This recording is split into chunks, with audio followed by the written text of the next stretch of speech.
Thank you for listening to the Matt's Movie Reviews podcast, available on iTunes, Spotify, Podbean, and Stitcher. Also, please follow Matt's Movie Reviews on Facebook, YouTube, Parler, and Instagram. And of course, be sure to visit www.mattsmoviereviews.net for the latest reviews, top 10 lists, and more. Now, on to the show. I'm a software engineer and a dad and a husband, and I love my life. But 38 years ago, I was in a band called Siren, and we were going to take over the heavy metal world.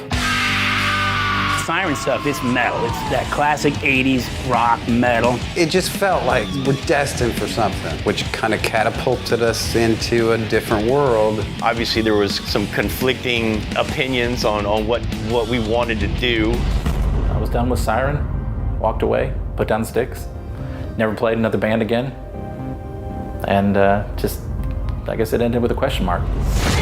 I received a handful of messages from people in different countries. Hey, are you Ed Aborn, the drummer for the old heavy metal band Siren? It never turned out that the band played here in Europe. You're telling me that the dream is now going to have a chance to come true, even for a weekend, to be flown to Europe, to see thousands of people in front of me and play the songs that I spent years and years rehearsing. That would be amazing. Hello and welcome to the Matt's Movie Reviews podcast. I am your host, Matthew Pejkovic, and this is episode number 316. Out now on digital and DVD Blu-ray is I'm Too Old for This Shit, a heavy metal fairy tale, a documentary that chronicles the unlikely comeback of cult American heavy metal band Siren, who reunite 30 years after infighting broke up the band. A warts and all chronicle of a rock and roll dream become a reality. I'm Too Old for This Shit is a must-see not only for metal fans, but for those who have ever dared to dream. And joining me now is the director of the film, Mr. Nathan Mowery. Nathan, I thank you very, very much for joining me today. Yeah, absolutely. Honored to be here.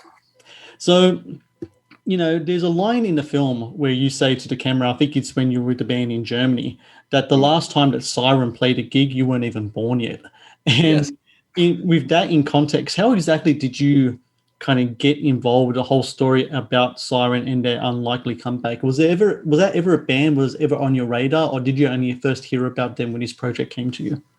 Yeah, it's so I'm actually a pretty big metal fan, but I had no idea about Siren at all up until this project. It was through Chris Jericho, who's somebody that I work with a lot, and I do music videos for his band Fozzy. And he hit me up one day, and he said that he was having a conversation with his friend Ed Aborn, who's one of the main characters in this, and started telling him about how he started getting all these, or he got this email saying that they wanted Siren, his old band from high school, to play this big German metal festival. And then Jericho's like, whoa, I didn't even know that was like a thing. And that sounds crazy.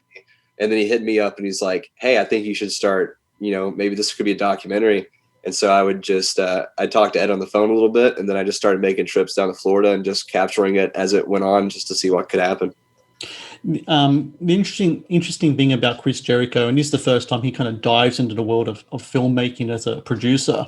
I've heard him say in interviews that this story could have gone two ways. It could be an absolute triumph, or it could be kind of like Spinal Tap levels of disaster. Yeah.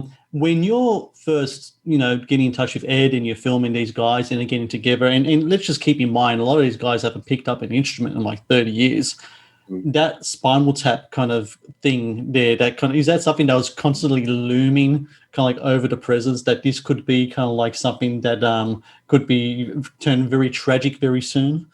Yeah, I kind of approached it just kind of being a fly on the wall. I just wanted to keep rolling my camera and just see what happens. That's the thing, because, we actually have a definite end for this documentary, but we had no idea going into it what to expect. What if this festival is not what it say it is? What if it's not even real? What if the fans don't care? What if it's there's 4 people there? There's just a lot. So there's a lot to that was left to mystery, that was just the adventure of figuring out as we went along. So, but yeah, it was I was hoping it either has to be really, really good or really, really bad. It would just be the worst if it was just kind of okay. Yeah. So, I was just kind of hoping that it would go one way or the other, and thankfully it went a more positive way, which is good because I really like all those guys and they deserve all the good in the world. You know, what brought this whole thing together was, I think it was a Facebook message to Ed, and it was from a guy from Germany, and he's affectionately known as Frankie Metalhead. And he's kind of like been, like throughout the film, he's kind of like this almost saving grace, kind of like an angel hovering over a band whenever they're in a rut, especially like when they're in Germany and about to get ready for the festival. He's always there. He's the guy that they kind of rely on. It's clearly he's a very resourceful gentleman, and he knows his way around the entertainment industry to the point where they can take this band as long defunct for so long and take him to a festival. Who exactly is Frankie? Can you explain it to us who this man is? Yeah, so Frank Hearnshaw, Frank Headbanger. Frank Headbanger, okay. Yeah, so Frank Headbanger, he was like he like loved, from what I understand, he was just like a massive Siren fan from back in the day, back in the 80s, and it was his dream to see Siren play live. Like that's what he wanted more than anything. And unfortunately didn't get the opportunity. But then then miraculously people just started reaching out to Ed just on Facebook and being like, hey, were you in Siren and stuff like that? And then Frank reached out to him and was a big fan of that band and hit up the promoter of the Keep It True Festival in Germany and said, hey, we need to you guys need to have Siren play your festival. And that and the Keep It True Festival is also kind of prides itself on putting together like acts that are kind of like hard to find or put together and stuff like that. So it was a really cool concept for a festival. So it's just, yeah, the way it came about was just nuts. They're kind of like the Tarantino of heavy metal festivals, aren't they? Yeah, for real. Yeah. You know, it's to get this ball kind of rolling, there has to be some kind of reconciliation between a lot of these band members. Two, especially, you spoke before about Ed Aborn, who's the drummer of the band, the founding member and like a main songwriter. And then there's Doug Lee, who's the front man. And there's clearly source of friction between them two really kind of like make this whole thing kind of go away. They come together. Do they come together the first time in like decades on camera? Was that you catching them together for the first time, kind of like getting together and like kind of mending that relationship?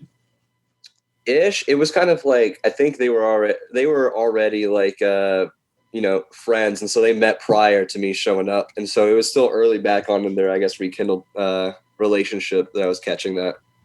So it was still early stages. It was a little bit past when they met. So it was just, I was mainly just capturing the kind of just, slight like awkwardness or whatever there could have been as they started growing, going back together. And I think that's the cool part about this is that it shows like a really cool, rekindling of friendships and stuff, not just old dreams, but also just old relationships that, that you've missed, such as old friends. So it's sweet in that regard. Speaking about capturing awkward on screen, I'm sure those first rehearsals would have been very awkward because I mentioned before they haven't picked up instruments in a long time. I think Doug was doing some stuff, but Ed, from all accounts, he'd left that life behind, and so a lot of other members as well. What were those first rehearsals like? Was this kind of like riding a bike? Did they get back into it straight away, or is there a feeling out process there?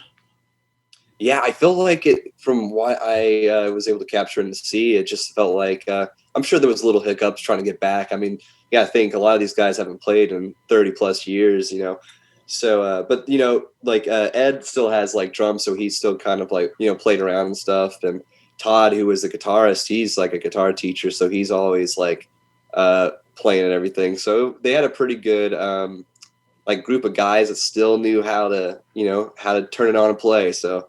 I don't think it was too rough, but the whole the aspect of traveling and being in a metal band and performing and all those other aspects that a little bit more so was a challenge than actually playing. And speaking of which, they have to travel over to Germany. Is this the first time that a lot of these guys have been outside of America? Yeah, and it's one of those things. It's also the first time like they've experienced like a post 9/11 airport. In America and everything, and it's just super strict security, and like you just capture like some of this Todd, for instance, just having this moment of like, man, the world's changed so much since I was younger, and I can't just walk up to my airplane. I have to go through all the security and stuff. And yeah, just small things like that, just living in a different time, or just really, so it's a real good fish out of water tale too. So it's, like language barriers. And luckily we had Frank and his wife there to kind of help us and show us around. Otherwise we all would have gotten lost. With my first question in regards to you not being born since their last gig, we kind of established that kind of like an age difference here. Yeah. You're stuck on a plane with a group of like 50-year-old guys going over to Germany. Did it kind of, and this is long past their days of like sex, drugs, and rock and roll as well. These days is like prescription glasses and like medication of different sorts. Did it kind of feel like you were hanging out with your uncles in a certain way when you're with them? Yes, that's literally what it felt like. It felt like, because I've been on tours and I've done stuff for like rock bands and stuff, but this felt less like going on like a tour and more like going on vacation with my family, So they're all just like really warm guys. So I clicked with them really fast and became friends with them. So it was a really cool thing to be a part of this journey and seeing guys that are just big sweethearts, get something, good out of life. So it was fun, but yeah, definitely felt like I was hanging out with my uncles in Germany. Great bands and great band documentaries need characters, and this film isn't short of that. I think the most memorable character is the bass player, Greg Culbertson. And he's the one that's actually, for anyone who's can see the movie poster, he's the one that's like the fists up in the air holding his bass guitar, looking like a metal god. And the thing about Greg, he's certainly the wanderer of the band. He manages to really kind of disappear like a stealth ninja throughout the movie. Was there any idea of what kind of lured Greg away so many kind of times from the band? And do you have any idea, considering the band are so good with merch, that they'll ever make a shirt that says, "Where is Greg"? Okay, yeah, I definitely want to make a shirt that says "Where's Greg," because that was like, he gets lost a lot in the movie. And the funny thing is he got lost even more than I actually showed in the movie, because I couldn't because it would be like, all right, we get this joke, we get the bit, like he gets lost. And I was like, I have so much more footage of just Greg getting lost. And he was just like, he's just full of like childlike wonder. Like he'll just see something and wander off and just get really excited and kind of, get separated from us really easy. So, but he's like one of the most sweetest, most wholesome human beings like I've ever met. So seeing him get this excited and how much it meant to him getting back in this band and getting to play the show, he even was moved to like tears at one point. And it was, but yeah, he was just such a character, so funny. He legit kept getting lost. And yeah, there was like one part where he found a cat, and this cat he just started following this cat, and he was like, yeah, this cat was just giving me a tour. He was really nice. Hopefully I can go back over there one day, share a beer with that cat, and do that same tour all over again. And so he's just the sweetest man ever. So yeah, very easy to get behind. Traveling over to Germany for the Keep It True festival, the word time machine was brought up quite a bit from the members of the band in regards to the festival and the vibe there. And for people who don't know, and explained it's rather well in the documentary, the German heavy metal fan is almost kind of like a purist kind of mentality in regards to the music itself. You've been a metal fan for a long time. I'm a metal fan for a long time. There's always that kind of label of like true metal, false metal, blah, blah, blah, all that kind of stuff, right? And Siren definitely fall into the thing of, true metal, that kind of Maiden, Priest, Accept kind of vibe of stuff. Being there amongst that community of metalheads, what was that experience like? Because like you've heard the word time machine, you yourself can't really apply that because considering you weren't in that scene back then. How did you kind of see the whole metal scene out there, and how does it compare to, say, the United States metal scene? It's, yeah, like being an American, heavy metal fan is one thing. We love heavy metal here in America, but the Germans, they are on a different level. I wasn't alive in the 80s, so I can't really attest to what that looked like, but it legit just felt like I was in an 80s movie, like a rock and roll movie, because everybody was dressed up, like they looked the part. They all were just as metal with the leather jackets. They're all smoking cigarettes, had the big poofy 80s hair, and they're all just drinking and getting crazy. It was they were so serious about it. They know every band, like all the like just diehards. I've never seen somebody so passionate for anything than the German fans were for heavy metal. It's just, this was like their the big thing every year for them to go to this festival, and they were the real deal. So I was kind of like blown away. It was just the most insane people watching of my entire life. There's actually one part where like next to where the festival was happening, there was like a soccer field, and there was like a bunch of kids having like a scrimmage. Like, we're playing like a game of soccer, and like all these heavy metal fans from the festival kind of just were drunkenly wandered over there and were in the bleachers, and they were just going insane for these kids, like just cheering and drinking and chanting, and the kids were loving it, and the fans, the metal fans were loving it. It was man, it was a sight to see. It was just the most ridiculous thing ever. Nathan, if you could be Frankie Headbanger for one moment and wave your magic wand and bring together a band, a long-defunct band that you loved back in the day, and let's say the members are still alive and you can bring them back together, which band would that be? Like, me personally, a band I've never seen that I was a big fan of back in the day was Skid Row. And like, a lot of the guys are still alive. They could do it. It's not going to happen, I don't ever think. But if I could make that happen, I would. What about yourself, Nathan? There's a band you could bring back together, Siren style. Who would it be? That's a really good question. So this is kind of a lesser known band, but here in America, especially here in Georgia, where I'm at, in the Atlanta, Georgia area, there's a band called The Chariot, and they were a kind of like a hardcore kind of punk band, kind of out of this area. And they got a pretty decent following, almost a cult following. And like, they were my favorite band, and they had me rethink art and just being a creative and stuff. I have multiple tattoos of this band. Like, if you could see, like, it's on my arm, and multiple lyrics. Like, that was my all-time favorite band. And they broke up back in 2013, and I was lucky enough to go to their final show. They had like a rope swing, like for people to crowd surf and stuff with. So it was a really rowdy time, but definitely that band for sure. That's like definitely one of my all-time favorites. You know, a word that's used quite a bit in the documentary by, I think, Ed especially, and Doug as well, kept saying that was the word fate, that it just seemed like this was meant to be. And look, one thing you can really kind of example you can use of this is that this was before COVID as well. You know, if this happened like 6-7 months, if that email from Frankie only came like 6-7 months afterwards, there's no traveling over to Germany. It's not going to happen. You know, These guys aren't getting back together. When looking back in hindsight and all that kind of stuff, I don't know, you know, everyone's got the different opinions on that kind of thing, but do you think there's something kind of bigger happening here that could bring these guys back together? And even if it wasn't, it was just cool to see them get back together anyway, even if it's just circumstantial.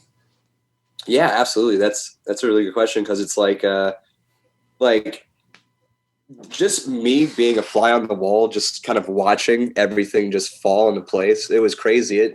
It unfolded like an actual movie would have. And I'm just like, there was times where I was holding my camera and just like, man, I can't believe this is like actually happening. This is perfect. This is such good for the story. But it was so many just different coincidences of just Doug and Ed happened to reconnect, and then they get that email, and then they get the opportunity to play in Germany. And then when we go over to Germany, we run into like this other person who was speaking English, and we asked like where they were from, and they said they were from Valrico, Florida, which was like the same town basically that Ed lives in. And then they were like, oh man, we're halfway, like we're on like a different part of the world, and here's somebody that lives a mile away from you. So it's kind of just all these really, really small things. So it just kind of felt right. And even before we even got to the festival, I just had a gut feeling it was going to go very, very well. And when we showed up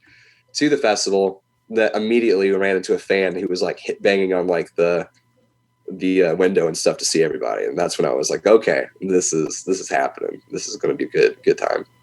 And it does go well. And the movie itself is fantastic. And it's so great to see Siren get back together. And like, you know, myself, big heavy metal fan. Didn't know of Siren beforehand, but afterwards I've been on a bit of a Siren kick, actually, going back, trying to listen to all the old stuff. I even watched the raw footage from their performance at the Keep It True Festival as well, and that was fantastic. And it was just so good to see them back together. And Nathan, you just did such a great job here with the documentary. And for everyone out there, the documentary is available on digital, in the States. You can get it on DVD, Blu-ray as well for Amazon and other places. And I really recommend people check it out. You don't have to be a metal fan. You just have to love a really good story. And this is a great story here. And Nathan Mowery, I thank you very much for your time, and congrats with the documentary. Thank you very much. I appreciate it, man.